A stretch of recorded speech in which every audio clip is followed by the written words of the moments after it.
Presidenti i Republikës së Kosovës, Vjosa Osmani, ka tërhequr vëmendjen e mediave malajziane jo vetëm për aktivitetet zyrtare që po zhvillon gjatë vizitës së saj 4 ditore në Malajzi, por edhe për dukjen e saj të hijshme dhe të përshtatshme me kulturën vendase.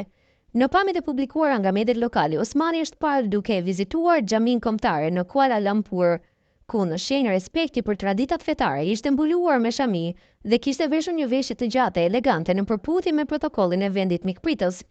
Eleganca dhe përkushtimi i saj për të nderuar traditën lokale janë vlerësuar si një gest diplomatik dhe kulturor me shumë domethënie. Gjatë shëndrimit të saj, presidenti Osmani ka marrë pjesë edhe në ceremoninë e hapjes së ambasadës së Republikës së Kosovës në Malajzi,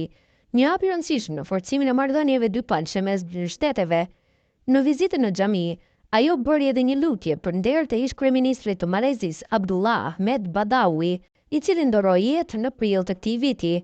Me këtë vizitë, e cila nisi më 1 maj dhe përfundoi më 4 maj, presidenti Vjosa Osmani jo vetëm që po forcon lidhjet diplomatike të Kosovës në botën islame, por po dëshmon edhe aftësinë e saj për të përfaqësuar vendin me dinitet, kulturë dhe stil të veçantë.